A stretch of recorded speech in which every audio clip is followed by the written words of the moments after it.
We basically celebrate what we consider to be two of Mother Nature's greatest assets, our world-famous sugar sand and our sunsets. We build a 24,000 square foot museum made out of sand. There's 9 nights of concerts, fireworks. You can take a free sand sculpting class.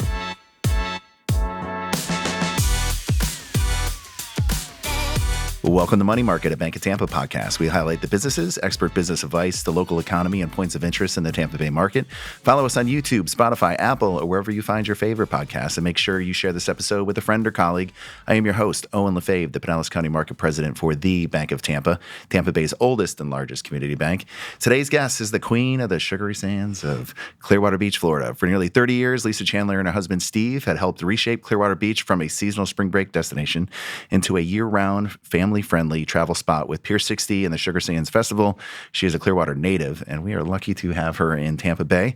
Lisa Chandler, welcome to Money Market. Thank you for having me. Yeah, no, thank you for coming. So Pier 60 has been a focal point, I feel like, forever. 30 years. 30 years. 30 years. So what is the origin story? Where did it come from? So we started with the Beach Diner. That was the 50s diner. That is where the Roundabout is now. That was our first restaurant on Clearwater Beach. And back in 1995, we were awarded the bid to what is now Pier 60 Concessions. It's a food and beverage establishment, souvenir, retail, ice cream shop.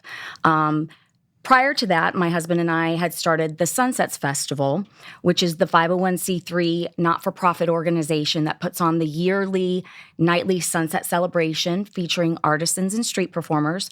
And that is also the group that puts on the world-famous Pier 60 Sugar Sand Festival. No, I love it. No, it's so much fun and a lot of energy out there. I'm going to pivot a little bit. I want to talk about the Roundabout because I know when it was built, there was a ton of controversy with it. Yes, there was. And then they put the fountain in the middle, which was terrible because everybody just got sprayed by the fountain. Cars got washed for free. Right. Well, I don't know if washed, spotted. Yes. It definitely improved the traffic coming flow. Once the fountain was taken out. I think it definitely improved the traffic flow to Clearwater Beach because prior to that, it was just a one-way stop, a light, and so it would get gridlocked. But it definitely helped with the flow of traffic. Okay, but so lost the diner. Lost the diner. We actually had the Pier. We had already been awarded the Pier prior to that. But the diner was there for 8 years, and then the Pier opened in 1995. Okay. How would you say it's evolved over the years? Oh, Clearwater Beach has changed dramatically over the years. Between the new high-rise resorts that have gone up, the new restaurants, attractions, I definitely think it's changed over the years.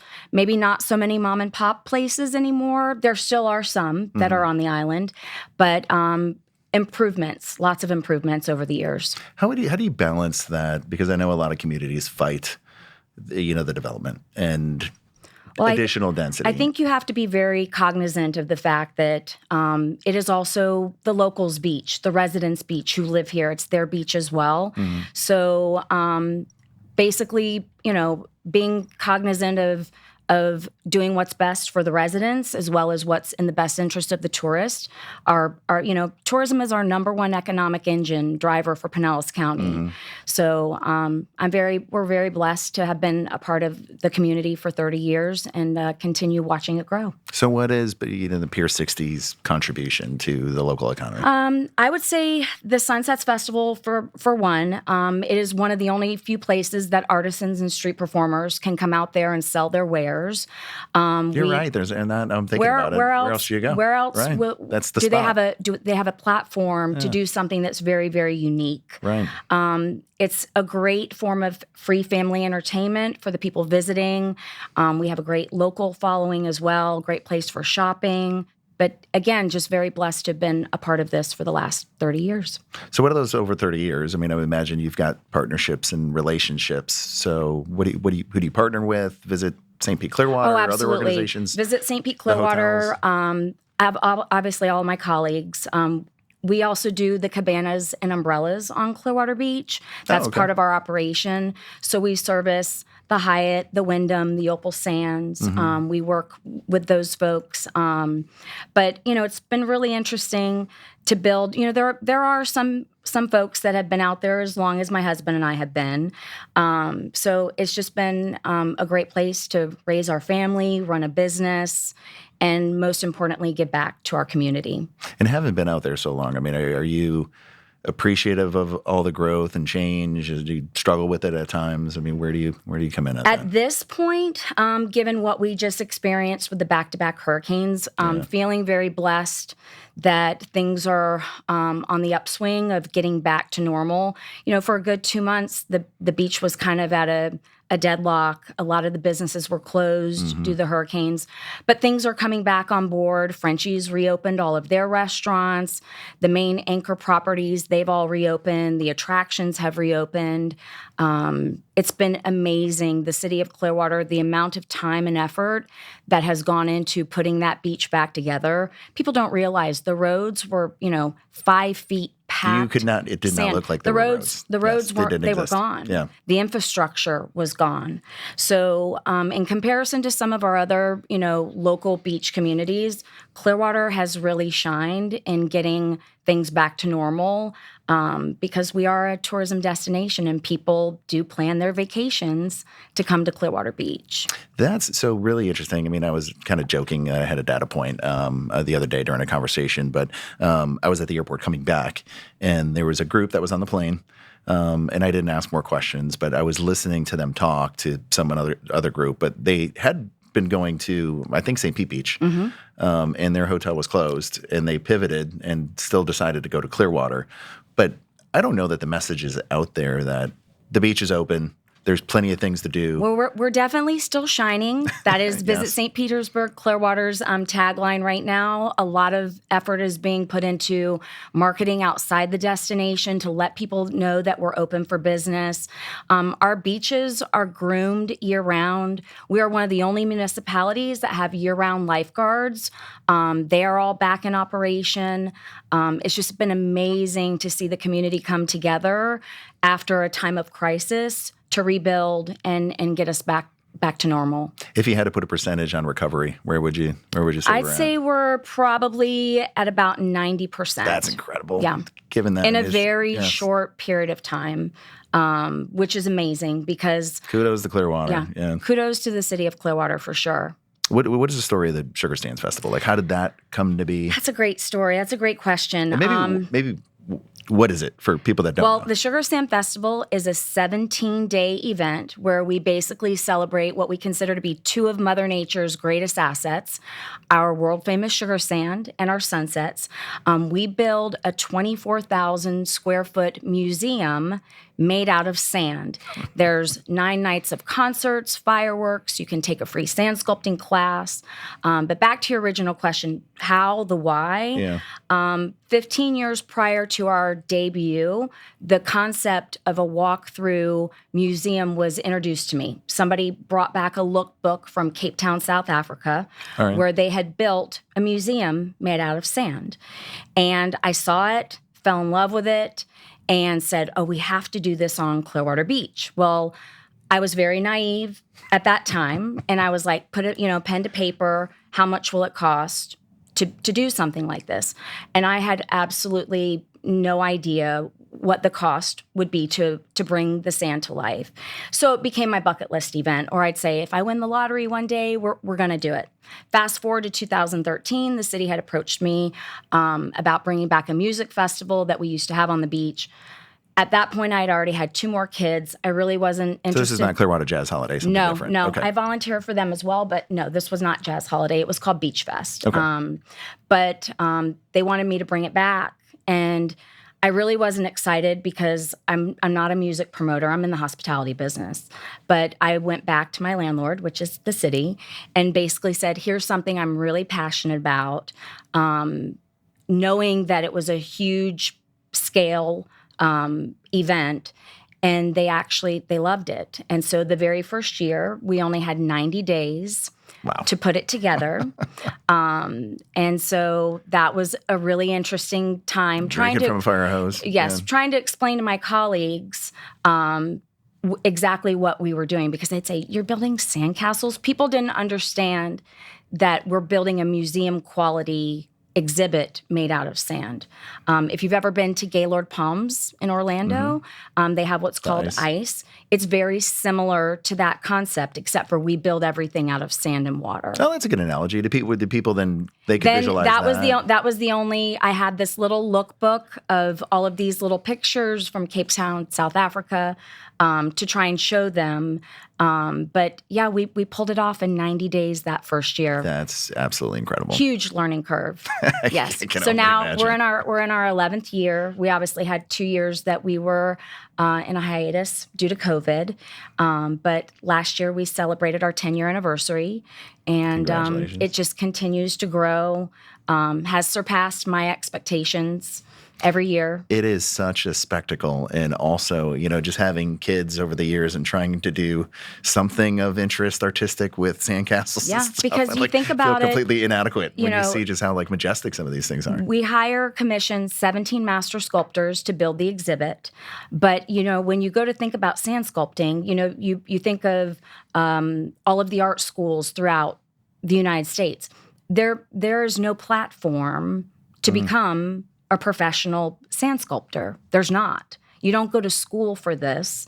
And yet I always like to say, my running joke is, I wish I had spent more time in the sandbox, because it's a very lucrative profession because it's such a niche type of art. Fascinating. Okay. I don't know if I would have necessarily guessed that. Oh, they do very well. Okay. They do very well. Are there other festivals? I mean, of course, throughout the United States? Yes. No one has I say copied yet our format of the walkthrough museum. There are many sand sculpting competitions held throughout the United States, but what we do is more of an exhibit. Okay. What is the resource commitment to putting together something like that? Wow. Okay. We don't have to get into dollars. That's a loaded question. People, well, there are 2 of us that put it on year round. I have 1 assistant. It takes about 750 volunteers. Wow. And then we have our seasonal staff of about 20 employees that we hire for the months of March and April to help facilitate it. But to kind of... and it's in April every year. It's always in April. People always ask, why is it always in April? May 1st is turtle season. We can't touch the sand come May 1st because we use 1,000 tons of all of our Clearwater Beach sand to build the exhibit. If we had to truck in all of that sand, it would be cost prohibitive to build the exhibit. So we actually use all of our Clearwater Beach sand. Okay. How has it evolved over the years? Oh, well, let me just put it to you this way. The very first year, the 90-day run, I think my budget was right about $200,000, which is a lot of money. We've probably... It's grown. It's definitely over $1 million project each year. Wow. Back in 2023, we hired an independent data analysis company to come out and do a survey to figure out the economic impact, and that was in 2023. And it was a $30 million. Is it really? Economic impact to Pinellas County. That's absolutely incredible. So that was congratulations. That was really exciting. It brings people in.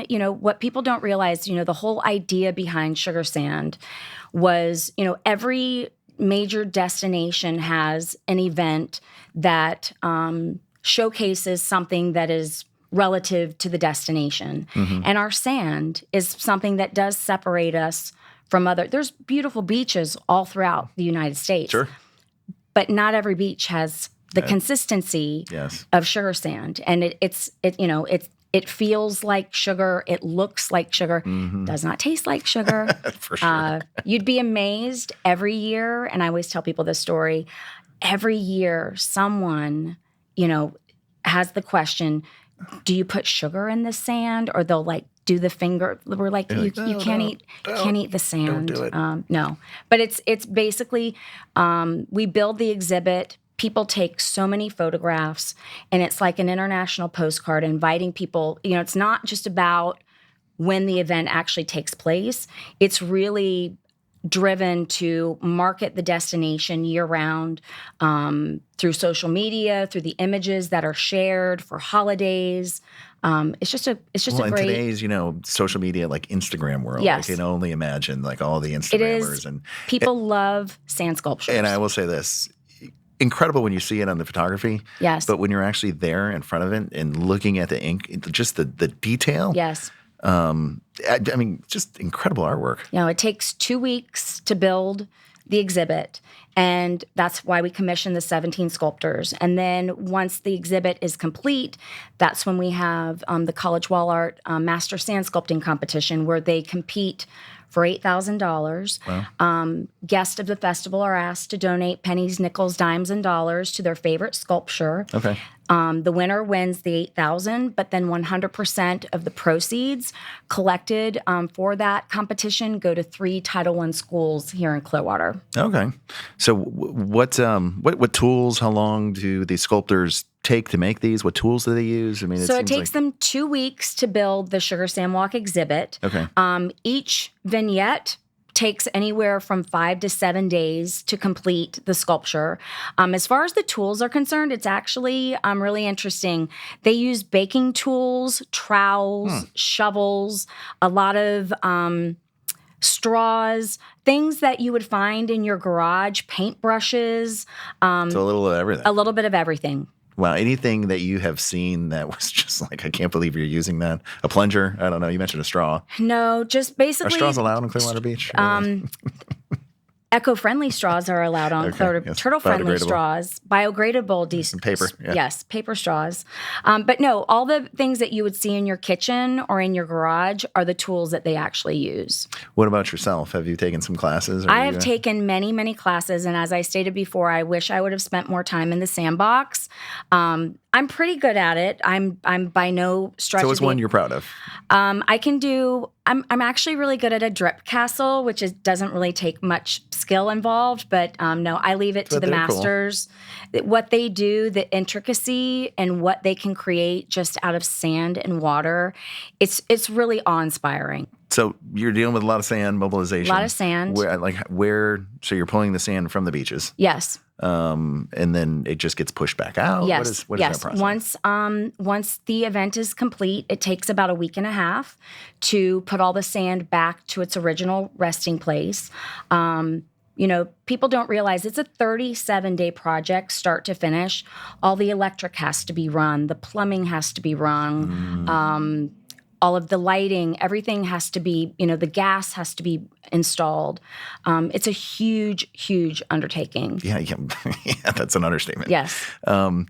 So you mentioned the turtles. Yes. And I'm just in this day and age where everyone is so sensitive. Yes. How do you address the environmental concerns or questions about disrupting? So that's a really good question. The only thing that we are permitted, they say that, this is the big secret, but we're very transparent about it because people always ask, what do you put in the sand? Well, nothing is put to the sand other than water, surface tension, and compaction. That's what holds the sand together. What we do use at the very end, once the sculpture is complete, it's 25% Elmer's glue to 75% water. Oh, it's much like hairspray. I can spray my hair right now, but I can walk outside and the wind can blow my hair. You can still, if somebody comes up to a sculpture and you go to stick your finger in it, it's still going to crumble. Yeah. It's more like an eggshell coating that helps keep the integrity of the sculptures together because the event is 17 days in length. Well, I can tell you, and I know everybody's had experience with Elmer's glue, but when my kids were little. It's edible. It is, right? And it's approved by the DEP, so. And doesn't really hold because they played with Legos. Yes. And inevitably, my oldest son was always very proud, and my youngest son, immediately would destroy it. Oh, yeah. So we built something one day, and I used Elmer's glue to hold it all.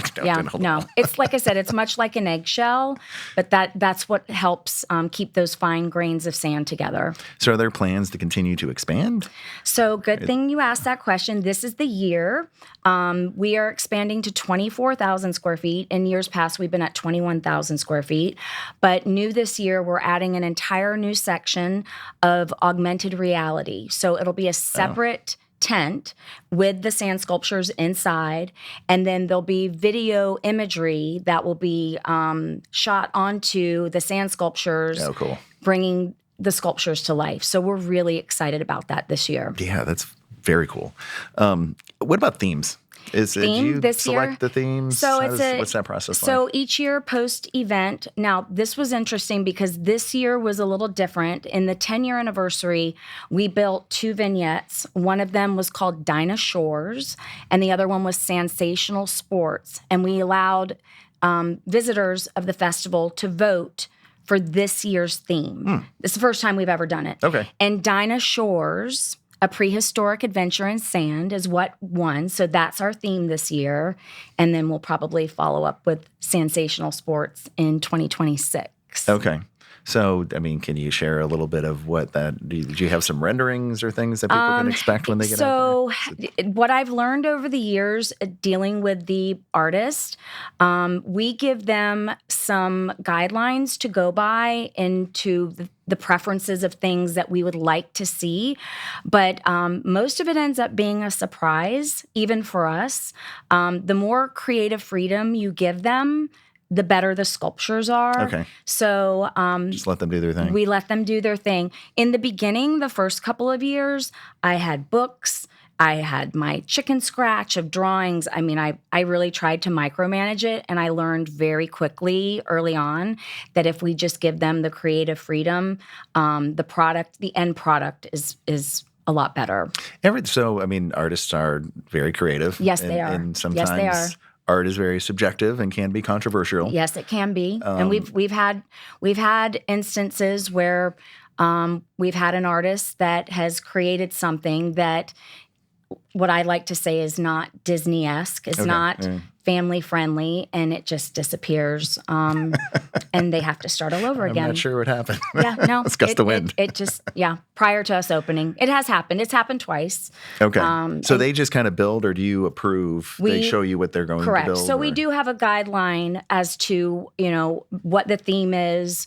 And obviously this year with Dinah Shores, you might see everything from the Flintstones to all the different types of dinosaurs, television, movie, Jurassic Park.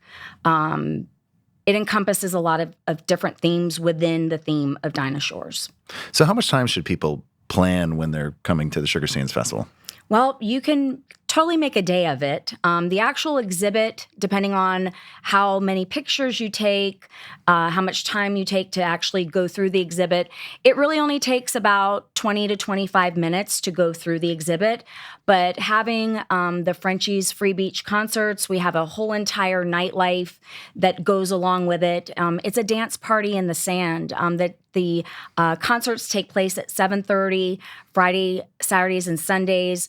All the Saturday nights, there's fireworks that take place at 9:30. But between all the artisans, we have amusements. There's a Ferris wheel that we bring out. You could definitely plan to make a day, or you could do a couple hours and go about your day. Now you talk about the exhibits being like Disney-esque. Yes. So is it like purely a family environment? I mean, for folks that are single, is it a place? You mentioned nightlife and the concerts. We appeal to every single age demographic, and that's the nice thing when we had that independent study, it gave us an insight as to who is coming to Sugar Sand.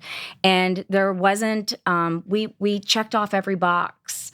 So really diverse. It's a very diverse but very family friendly event. What about the rest of the year? I mean, so seasonal highlights. I mean, you want to keep people coming all year round. Absolutely. Which is some of the work that you've done. Believe it or not, Tampa, people staycation in their backyard.